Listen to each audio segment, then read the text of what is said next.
4 वो 18वीं लोकसभा चुनाव के परिणामों से संबंधित है। और ये एडुटेरिया का बुक आपको पता है कि एक मोस्ट कंटेंट होता है किसी भी करेंट अफेयर एग्ज़ाम की दृष्टि से करेंट अफेयर के लिए काफ़ी मस्ट है, इसलिए आपको ये एक बुक बार बार पढ़ के कमांड कर लेना चाहिए। आइए हम समझते हैं कि 18वीं लोकसभा चुनाव आपके एग्ज़ाम की दृष्टि से कौन कौन सी बातें इम्पोर्टेंट है और कौन कौन सी चीज़ें आपको याद रखने की ज़रूरत है। यहाँ पे 18वीं लोकसभा के चुनाव की घोषणा की बात करें तो घोषणा हुआ था मार्च में 24 मार्च 2024 में। सबसे बड़ी बात है कि आपसे ये पूछा जा सकता है कि कितने चरणों में ये चुनाव हुआ है। 7 चरण में हुआ है, इस बातों को ध्यान रखेंगे। नतीजा घोषित कब किए गए हैं तो आपको ध्यान रखना है 4 जून 2024 को। तो ये 2 बात आपके लिए यहाँ पे इम्पोर्टेंट है जो आपको याद रखना चाहिए। हर बात याद रखने की ज़रूरत नहीं है। ये चार्ट आप जो देख रहे हैं, ये चार्ट आपके लिए काफ़ी इम्पोर्टेंट है। इसको आपको ध्यान रखना थोड़ा ज़रूरी है कि बीजेपी को जो वोट मिला है, बीजेपी को सीटों की संख्या 240 आया है, ये ध्यान रखेंगे। और 36.56% इसको जो है आपको ध्यान ये रखना है कि इतना परसेंट इसको वोट आया, मतलब वोट का परसेंटेज मिला है।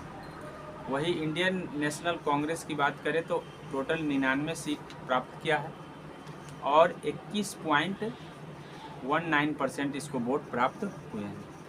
वही समाजवादी पार्टी की बात करें तो तीसरे स्थान पर रहा है 37 सीटों के साथ और 4.58% इसको वोट मिला है।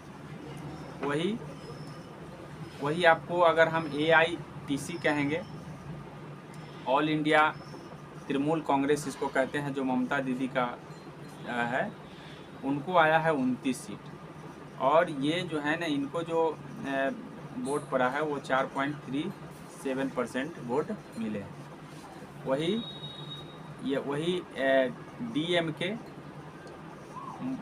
DMK जो है आपको तमिलनाडु का है, ये 22 सीट लाए हैं और 1.82% इनको वोट मिला है। वही आपको है तेलुगु देशम पार्टी, जिसको हम TPD कहते हैं, जो कि अभी चंद्रशेखर राव के पार्टी हैं। इन्हीं के और जदयू की वजह से सरकार जो है ना बीजेपी बना पाई है, अन्यथा ये दोनों अगर हट जाते तो शायद सरकार बीजेपी का नहीं बन पाती। तो आपको तेलुगु देशम पार्टी JDU का 12 गो सीट आया, जो कि आप जनता दल यूनाइटेड जान ही रहे, इनको 12 सीट आए हैं।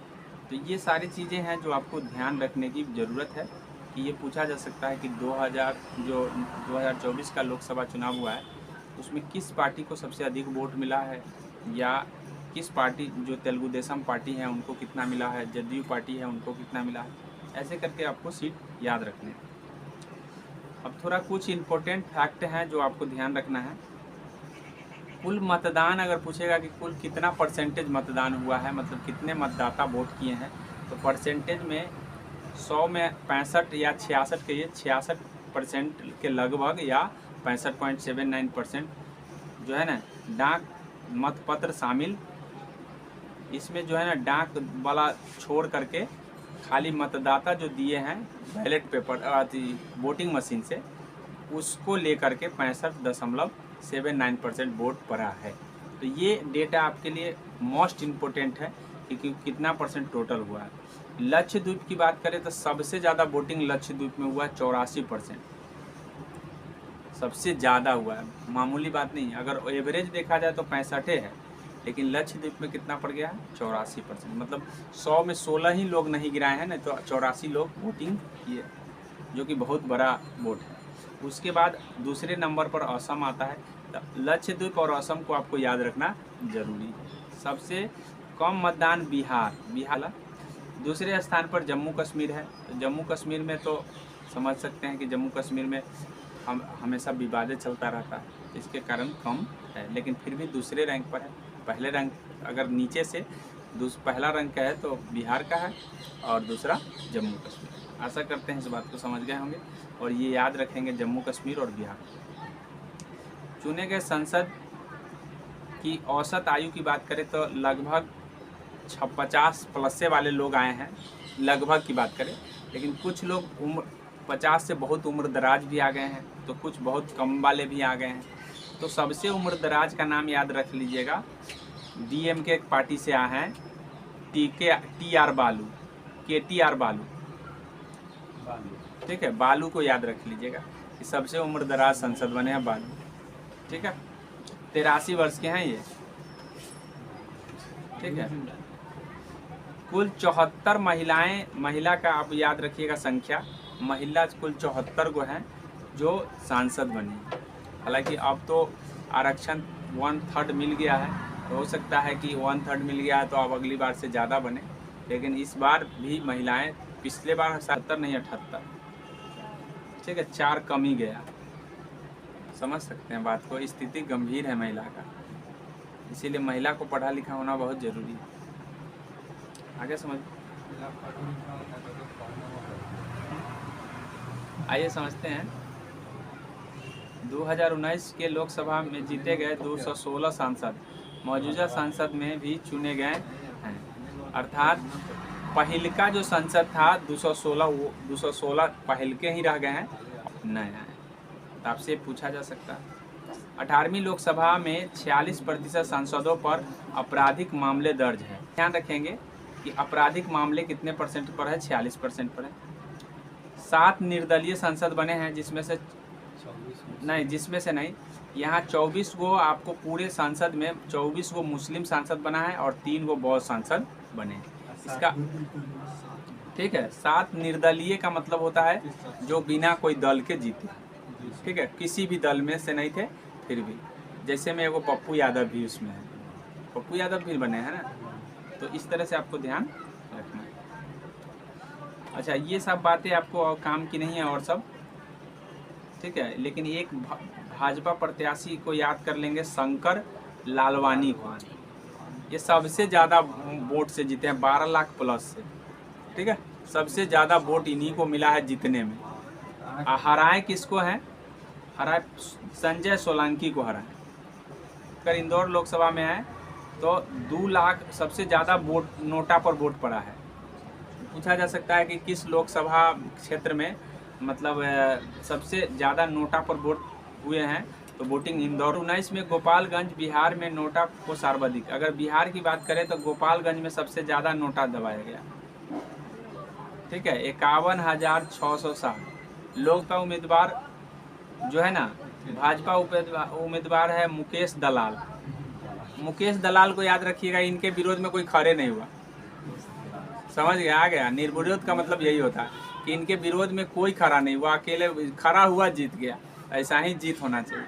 दूसरे प्रधानमंत्री हैं जो तीसरी बार शपथ लिए हैं, इससे पहले तीसरी बार लगातार शपथ लेने वाले कोई नहीं थे, यही दूसरे प्रधानमंत्री। सबसे पहले तो ये पूछा जा सकता है कि 2024-25 का जो बजट है वो कब पेश हुआ है, क्योंकि जुलाई में पेश हुए हैं, इसीलिए जुलाई को याद रखेंगे, 23 जुलाई, ठीक है। दूसरा बात है कि इस बजट को मोदी तीसरी बार प्रधानमंत्री बने हैं ना, तो इनकी पहली बजट होगी, ठीक है, ये ध्यान रखेंगे। उसके बाद है कि बजट के 4 जातियों पर विशेष ध्यान दिया गया है, 4 चीज़ों पर ध्यान दिए गए हैं, इस बातों को ध्यान रखेंगे। तो 4 चीज़ कौन कौन चीज़ है, आपसे पूछा जा सकता है कि वे कौन कौन चीज़ है जो 4 चीज़ों पर ध्यान दिए गए हैं। तो गरीब पर ध्यान दिया गया है, युवा पर ध्यान दिया गया है, महिला पर और अन्नदाता पर। 4 मतलब मेन चीज़ हैं जिस पर ये बजट बना है, मतलब मेन स्तंभ कहिए इसको, 4 स्तंभ जो कौन कौन से हैं, तो गरीब, युवा, महिला, अन्नदाता, इस बातों को ध्यान रखेंगे। तो ये 4 चीज़ आपको ध्यान रखना है।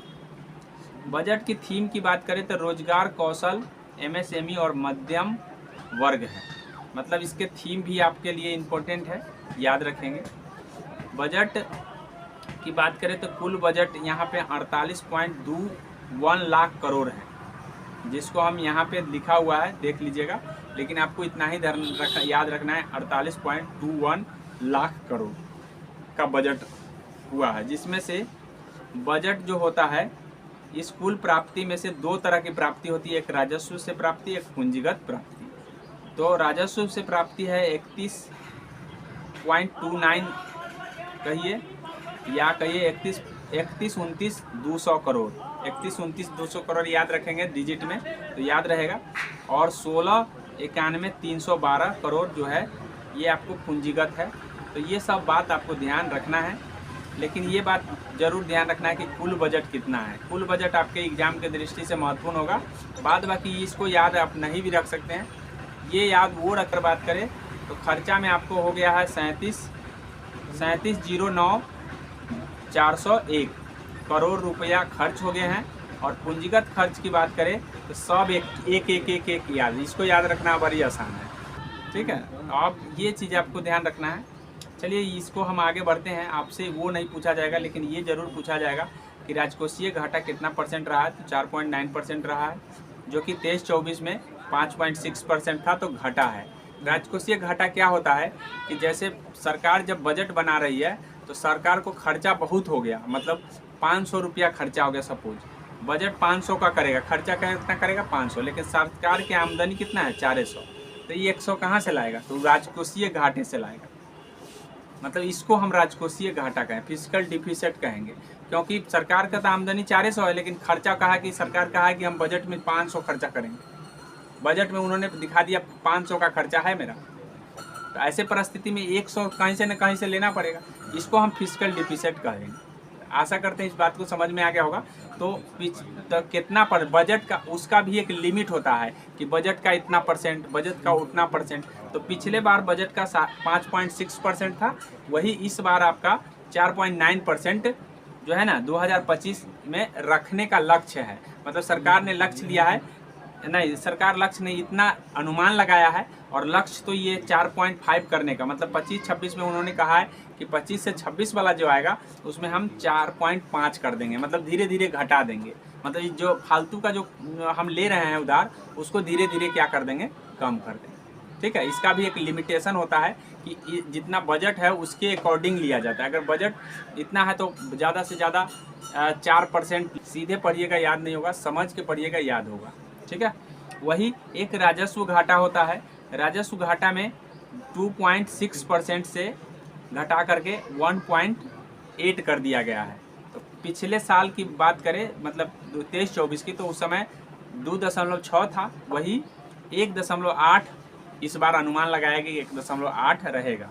उसके बाद है वही, अगर प्रभावी राजस्व घाटा हम जिसको हम इफेक्टिव रेवेन्यू डिफिसिट कहते हैं, ये आपका है 1.6%। तो 1.6% पिछले साल रहा है, इस साल बोला है सरकार की नहीं, इस साल हम इसको 0.6 पर ला देंगे। 0.6 पर हो सकता है कि उसके आगे हो सकता है सरकार नीले कर दे इस मतलब घाटा को, तो इस तरह से ध्यान रखेंगे। और प्राथमिक घाटा की बात करें तो 2% पिछले साल था, इस साल बोला है कि भैया हम 1.4% रखेंगे। तो सबसे अधिक कौन है, राजकोषीय घाटा। उससे कम कौन है, तो आपका है राजस्व घाटा। उससे प्रभावी घाटा से कम कौन है, तो आपका प्राथमिक घाटा। सबसे कम कौन है, तो प्रभावी घाटा। तो प्रभावी घाटा को 0.6 करने का अनुमान है। इस तरह से आपको ध्यान रखना है। ये 24-25 के बजट बता रहे हैं। आशा करते इस बात को समझ गए होंगे। लेकिन सरकार ने घोषणा ये भी कर दिया है कि भैया अगर 25-26 का बजट लाएंगे तो उसमें हम 4.5 ही राजकोषीय घाटा को रखेंगे, ठीक है। और वित्तीय राजकोषीय घाटा का अनुमान इतना है, जो कि बोला इतना लाख में है। ये सब आपको ये अर्थ बताया गया है, जो कि हम बता चुके हैं, इसलिए उसको बताने की ज़रूरत नहीं है। अब यहाँ देखिए, अब ये सरकार को पैसा कहाँ से आया है इस साल, तो पैसा आया है सरकार को, मतलब कहाँ से आता है, तो उधार जो दिए थे वहाँ से आया था 27% सरकार को, और 19% उसने इनकम टैक्स से लिया है, और 18% उसने सेवा GST से लिया है, और 17% निगम कर से लिए हैं। तो सबसे ज़्यादा आपसे पूछा जा सकता है कहाँ से आया है, सबसे कम कहाँ से आया है, निगम कर से कितना आया है, ये याद रखने की ज़रूरत है। उसके बाद आपको ये ध्यान रखना है कि गया कहाँ सबसे ज़्यादा, तो सबसे ज़्यादा कर और शुल्क में, मतलब टैक्स, करों और शुल्कों के राज्य को हिस्सा देने में सबसे ज़्यादा चल गया। मतलब सबसे ज़्यादा अगर खर्चा कर दिए तो राज्य को हिस्सा देने में। उसके बाद दूसरा नंबर, जो उधार लिए थे उसको ब्याज चुकाने में खर्चा कर दिए हैं, ठीक है। उसके बाद केंद्रीय योजना कुछ लाए हैं तो उसमें खर्चा कर दिए 16%। फिर उसके बाद 9% वित्त आयोग को आंतरण कर दिए, मतलब वित्त आयोग के भेज दिए। तो तो इस तरह से 100% खर्चा 100% आमदनी दिखाया गया कि किस तरह से आया 100% और किस तरह से 100% गया, खर्चा कहाँ कहाँ कर दिए हैं वो दिखा रहे हैं। तो बजट एक प्रकार का वार्षिक वित्तीय विवरण होता है कि हमको कहाँ से आएगा कहाँ को जाएगा, यही चीज़ का वार्षिक, इसी को हम वित्तीय बजट कहते हैं, बजट कहते हैं। तो बजट शब्द का उल्लेख संविधान में नहीं है, लेकिन वार्षिक वित्तीय विवरण का उल्लेख है। ये आपके लिए इम्पोर्टेंट है। 9 प्राथमिकता पर जोर दिया गया है। मतलब इस बजट में स्तंभ तो 4 बनाए गए हैं, लेकिन प्राथमिकताएं 9 तय किए गए हैं। तो कितने प्राथमिकताएं तय किए गए हैं ये ध्यान रखना है।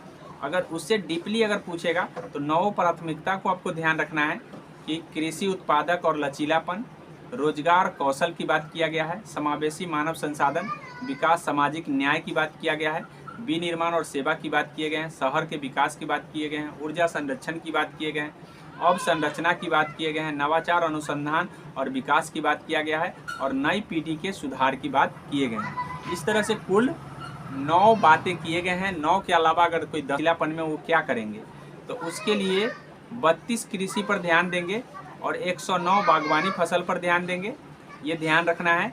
और जिसके लिए अनुकूल जलवायु की ओर ध्यान दें, मतलब इन सभी के लिए अनुकूल जलवायु के मतलब उस तरह का बीज पैदावार तैयार करेंगे ताकि अच्छा बीज मतलब अच्छा उपजा हो। उसके बाद है 2 वर्षों बोला है कि प्रमाण पत्र और ब्रांडिंग व्यवस्था के साथ अगले 2 वर्ष में पूरे देश में 1 करोड़ किसानों को प्राकृतिक कृषि, तो ये आपके लिए ये डेटा आपके लिए काफ़ी इम्पोर्टेंट है कि प्राकृतिक कृषि से कितने किसान को जोड़ना है, तो 1 करोड़ किसान को जोड़ना है। टोटल 1 करोड़ किसान को जोड़ना है, ये बात ध्यान रखना है। बना जाएंगे तो 10,000, 1 करोड़ किसान को जोड़े जाएंगे 10,000 आवश्यकता आधारित जैव इनपुट मतलब संसाधन केंद्र बनेगा ताकि इनपुट वहाँ से मिलेगा। ठीक है, इनपुट मिलने का मतलब है कि जो भी इनपुट होता है क्षतिपूर्ति। दूसरा प्राथमिकता सरकार की है रोजगार एवं कौशल प्रशिक्षण, रोजगार देना है और कौशल प्रशिक्षण देना है।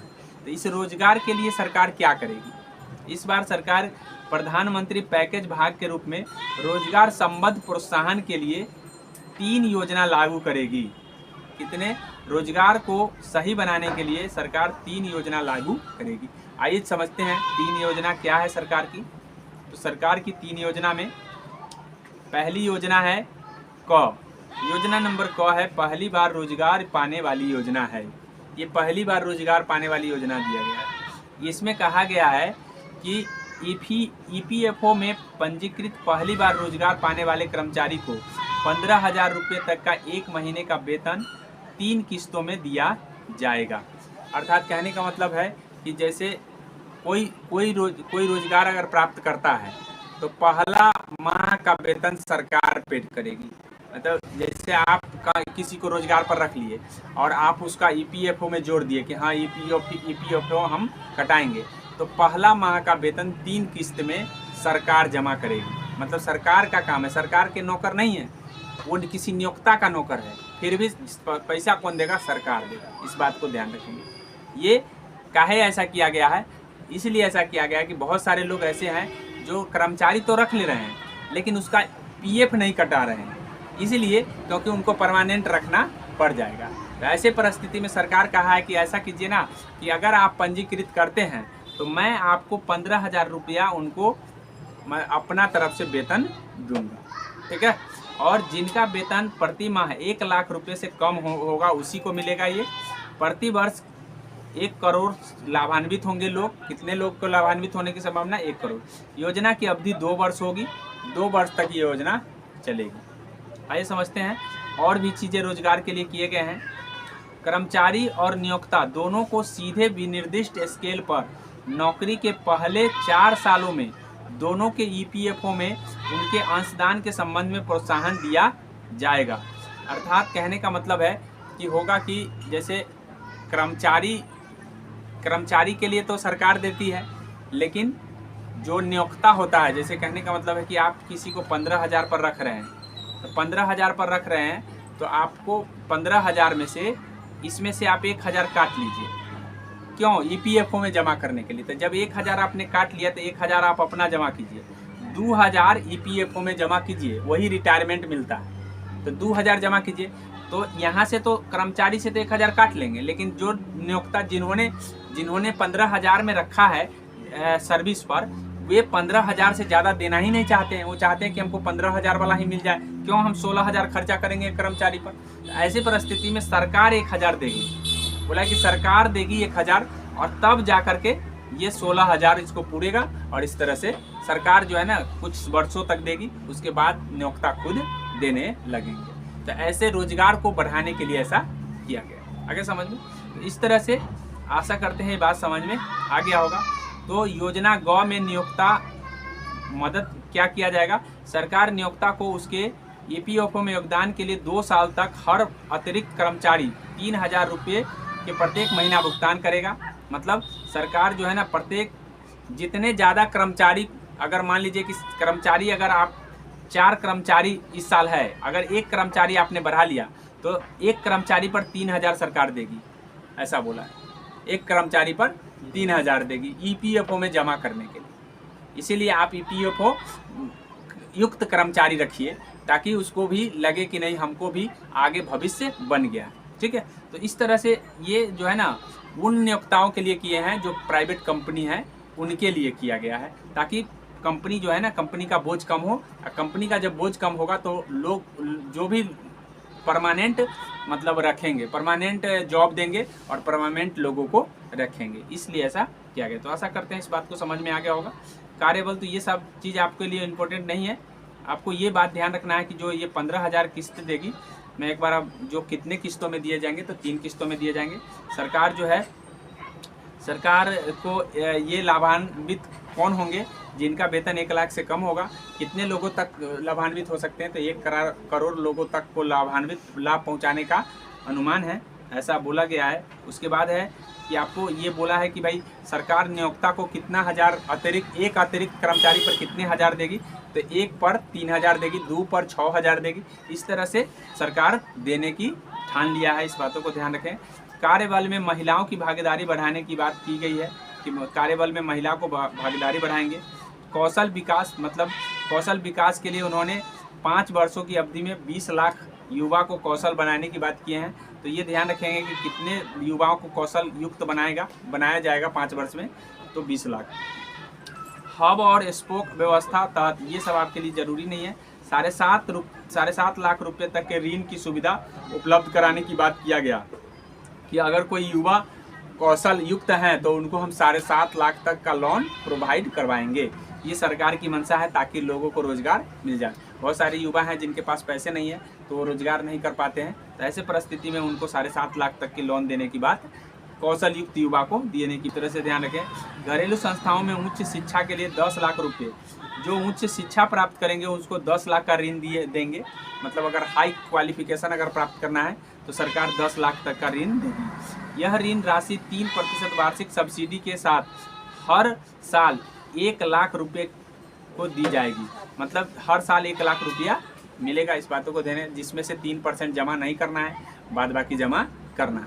और तीसरे पहल को समझ करके हम बातों को विराम देंगे। समावेशी मानव संसाधन विकास एवं सामाजिक न्याय मिशन पूर्वोदय। बिहार में अवसंरचना का विकास किया जाएगा, ये चीज़ बोला है। ये पूर्वोदय योजना नामक अवसंरचना का विकास किस योजना से होगा, पूर्वोदय। तो पूर्वोदय को याद रखिएगा। आगे जो पूछने वाला है उसको बता दे रहे हैं। 21,400 करोड़ रुपये लागत की विद्युत परियोजना भी आरंभ होगी, जिसमें से 2400 मेगावाट नई विद्युत संयंत्र लगा। तो नया विद्युत संयंत्र आपसे पूछा जा सकता है कि कितने मेगावाट बिजली देगा, तो 2400। आंध्र प्रदेश के पुनर्गठन अधिनियम राज्य की राजधानी की आवश्यकता को देखते हुए बहुपक्षीय विकास एजेंसियों के माध्यम से मौजूदा वित्त वर्ष में 15,000 करोड़ रुपये की विशेष वित्तीय सहायता उपलब्ध। मतलब प्रधानमंत्री अवसंरचना योजना अंतः ग्रामीण तथा शहरियों में 3 करोड़ अतिरिक्त मकानों की घोषणा। ये प्रधानमंत्री आवास योजना के तहत जो है ना 3 करोड़ अतिरिक्त मकान बनाए जाएंगे। तो कितने करोड़ बनाए जाएंगे ये बात ध्यान रखना है। मकान अतिरिक्त मतलब बोला है कि भाई 3 करोड़ मकान अभी बनाना है, इस बातों को ध्यान रखेंगे। तो बहुत बड़ा 3 करोड़ बहुत बड़ा होता है, 3 करोड़ घर बनने वाला है, इस बातों को ध्यान रखेंगे। महिलाओं और लड़कियों के फायदा पहुंचाने के लिए योजना के लिए कुल 3 लाख करोड़ रुपए का आवंटन, और महिला पर भी सरकार जान लुटा दी है। 100 शाखा खोली जाएगी। तो ये बात ध्यान रखना है कि कितनी शाखा खोलने की बात कही गई है, 100 शाखा।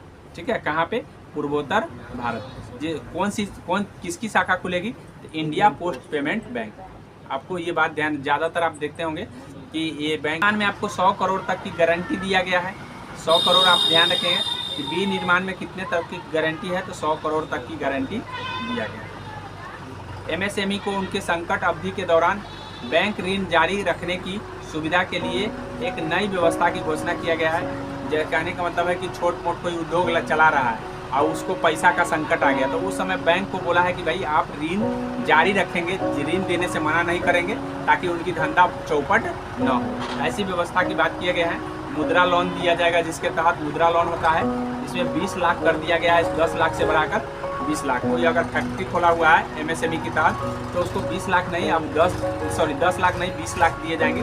मतलब 10 लाख पहले था लास्ट, लेकिन अब 20 लाख कर दिया गया। था आपसे पूछा जाएगा कि मुद्रा लोन के तहत जो है ना कितने अधिकतम राशि है, तो 20 लाख। इस बातों को ध्यान रखेंगे। 20 लाख 10 लाख से बढ़ा के 20 लाख कर दिया गया। खरीदार को ट्रेडर्स प्लेटफॉर्म पर अनिवार्य रूप से शामिल करने के लिए कारोबार की सीमा को 500 करोड़ रुपए से घटाकर 250 करोड़। मतलब होता था कि कोई भी अगर ट्रेडर्स है, ट्रेडर्स प्लेटफॉर्म ट्रेडर्स है, तो उसको 500 करोड़ का खरीदना ही पड़ता था। लेकिन आप कहा कि नहीं, आप 500 नहीं खरीदेंगे तब भी आपको ट्रेडर्स मान लेंगे। यदि आप 250 करोड़ का खरीदारी कर लेंगे तो आपको ट्रेडर्स मान लिया जाएगा। मतलब उनकी सीमा को घटा दिया गया। तो ये सीमा आपके लिए काफ़ी इंपॉर्टेंट है।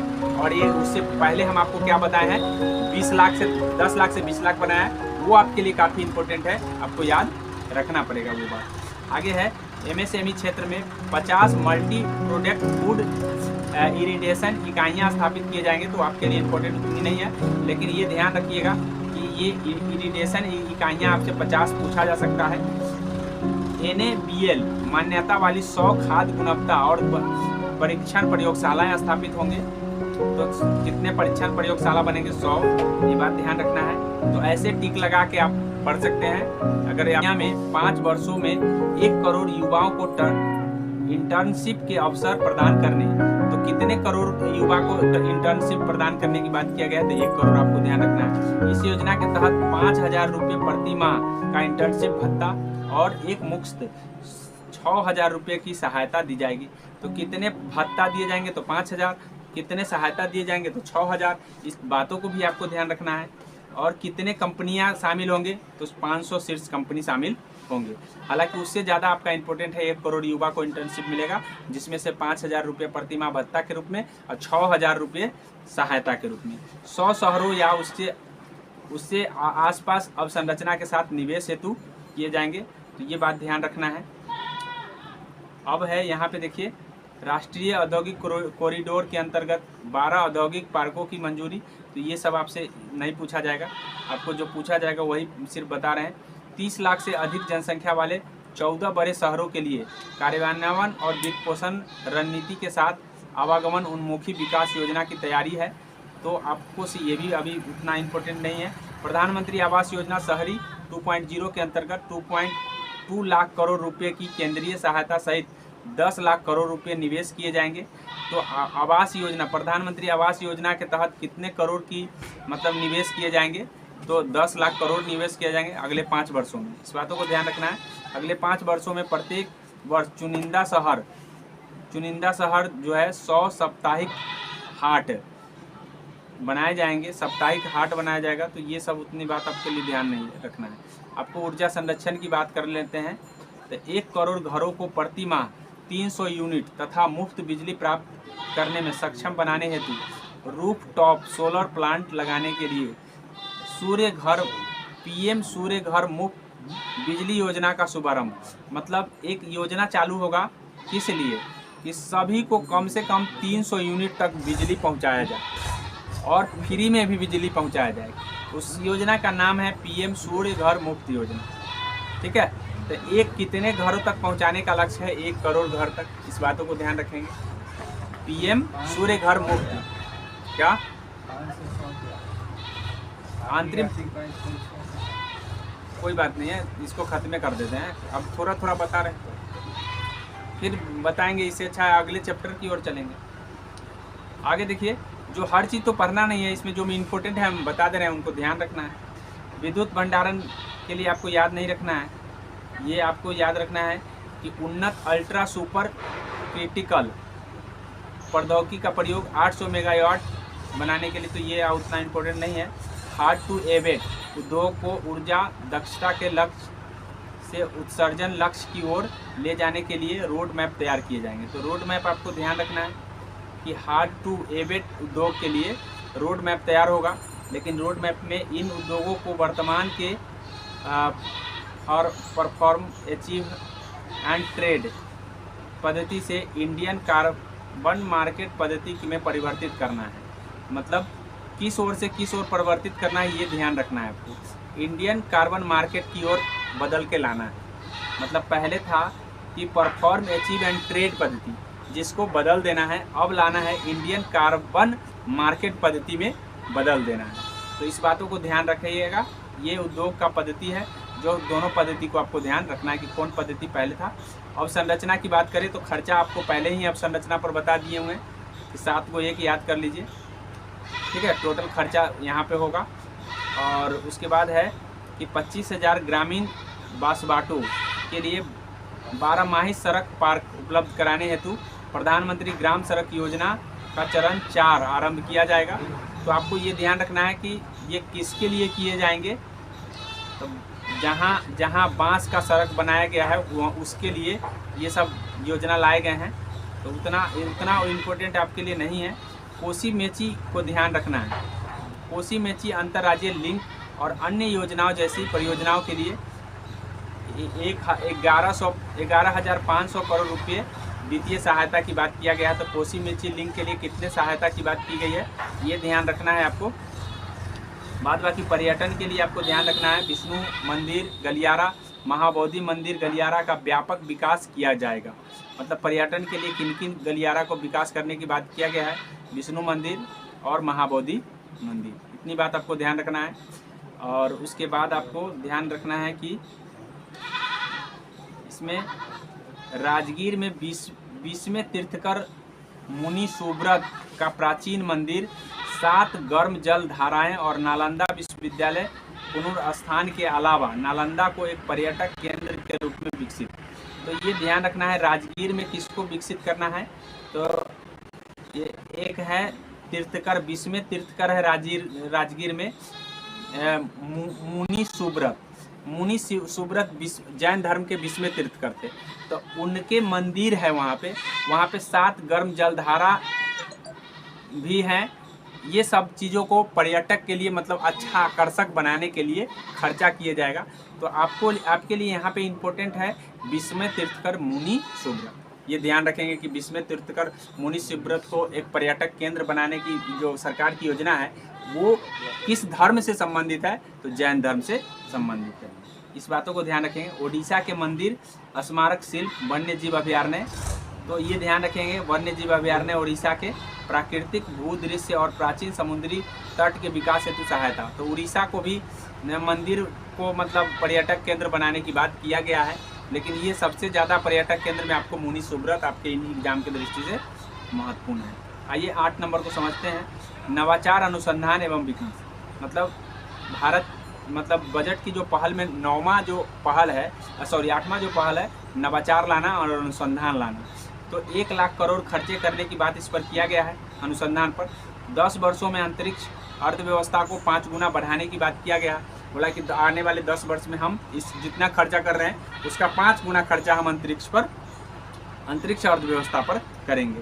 तो इतनी ही बात आपको ध्यान रखना है, क्योंकि नव संरचना को बढ़ावा देने के लिए यहाँ पर खर्चा कितना हो रहा है, 1 लाख करोड़, जो कि 10 वर्ष के बाद हो सकता है कि 5 गुना बढ़ाकर 5 लाख करोड़ कर दिया जाए। तो इतनी बात आपको ध्यान रखना है नवाचार और अनुसंधान के लिए। अब हमारा लास्ट है अगली पीढ़ी के सुधार। तो अगली पीढ़ी के सुधार के लिए आपको नवाचार ग्रामीण भूमि संबंधी कार्यों में निम्नलिखित बिंदु शामिल किए गए हैं। इसमें बोला गया है कि सभी भूखंडों के लिए विशिष्ट भूखंड की पहचान किया जाएगा। मतलब जितने भी भूखंड है सबके लिए एक विशिष्ट भूखंड बनेगा अथवा भू आधार निर्धारित किए जाएंगे। स्वर्गीय मानचित्र का डिजिटलीकरण किया जाएगा, अर्थात जो मानचित्र हमें नहीं पता है उन मानचित्रों को भी शामिल किया जाएगा डिजिटल में। वर्तमान स्वामित्व के अनुसार मानचित्र उप प्रभागों का सर्वेक्षण किए जाएंगे। तो ये सब आपके लिए उतना इम्पोर्टेंट नहीं है, लेकिन जानकारी के लिए अच्छा है, आप याद रखेंगे। भू रजिस्ट्री स्थापना हो, भू रजिस्ट्री की स्थापना और कृषि रजिस्ट्री से जोड़ना, ये काम रहेंगे, आपको ध्यान रखना है।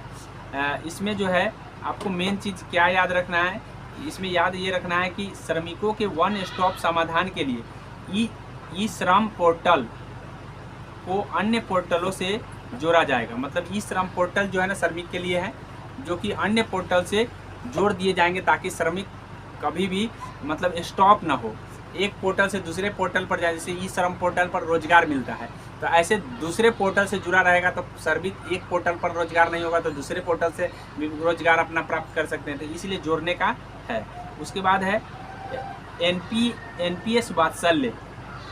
एनपीएस वात्सल्य योजना के तहत माता पिता और अभिभावकों द्वारा आवश्यक बच्चों के लिए अंशदान हेतु एनपीएस वात्सल्य योजना की शुरुआत किया गया है।